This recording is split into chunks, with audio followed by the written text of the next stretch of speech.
ఆస్ట్రేలియాతో one day series ఆదివారం నుంచి ప్రారంభం కానుంది. సుమారు 7 నెలల విరామం తర్వాత రోహిత్ శర్మ, విరాట్ కోహ్లీ భారత్ తరపున బరిలోకి దిగనున్నారు. ఈ సిరీస్లో వారి ప్రదర్శన ఆధారంగానే వారి ఫ్యూచర్ డిసైడ్ కానుందనే ప్రచారం ఉంది. వచ్చే వన్డే ప్రపంచ కప్ ఆడాలని ఈ ఇద్దరు ప్లేయర్లు భావిస్తున్నారు. కానీ అది జరగాలంటే మాత్రం వారు ఫిట్నెస్తో పాటు ఫామ్లో కూడా ఉండాల్సిందే. ఈ నేపథ్యంలో BCCI chief selector Ajit Agarkar భారత స్టార్ క్రికెటర్లు రోహిత్ శర్మ, విరాట్ కోహ్లీ ఫ్యూచర్పై సంచలన వ్యాఖ్యలు చేశాడు. వచ్చే ప్రపంచ కప్లో వీరిద్దరూ పై ఇప్పుడే ఏమీ చెప్పలేమన్నాడు. ఇద్దరు గొప్ప ఆటగాళ్లనడంలో సందేహం లేదని, ప్రస్తుత ఆసీస్ టూర్లో రాణిస్తారని ఆశాభావం వ్యక్తం చేశాడు. అయితే వరుస సెంచరీలు చేసినంత మాత్రాన జట్టులో చోటుకు గ్యారంటీ ఇవ్వలేమంటూ అగార్కర్ చెప్పడం సంచలనంగా మారింది. పరుగులు కాదు, తమకు ట్రోఫీలు ముఖ్యమంటూ అగార్కర్ చెప్పుకొచ్చాడు.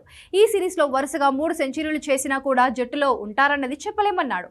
ఎందుకంటే యువ ఆటగాళ్లు చాలా మంది పోటీలో ఉన్నారని, తమ ప్రణాళికలు తమకున్నాయని చెప్పుకొచ్చాడు. యువ క్రికెటర్లు అద్భుతంగా రాణిస్తే వారిద్దరి స్థానాలను భర్తీ చేసే అవకాశం ఉంది కదా అంటూ చెప్పాడు. ప్రపంచ కప్కు ఇంకా 2 ఏళ్లు సమయం ఉన్నందున అప్పటి పరిస్థితులను బట్టి నిర్ణయాలు తీసుకుంటామని తేల్చేశాడు. సీనియర్ ప్లేయర్స్ కు తాము ఎంతో గౌరవం ఇస్తామని, వారితో మాట్లాడిన విషయాలు బయటకు రావు కాబట్టి అందరూ ఏదేదో ఊహించుకుంటూ ఉంటారని వ్యాఖ్యానించాడు. ఆసీస్ టూర్ కోసం జట్టు ఎంపిక సమయంలో అగార్కర్ ఇదే తరహా కామెంట్స్ చేశాడు. కాగా ఇప్పటికే టెస్టులకు, టీ20లకు గుడ్ బై చెప్పిన రోహిత్, కోహ్లీ ప్రస్తుతం వన్డేలో మాత్రమే కొనసాగుతున్నారు.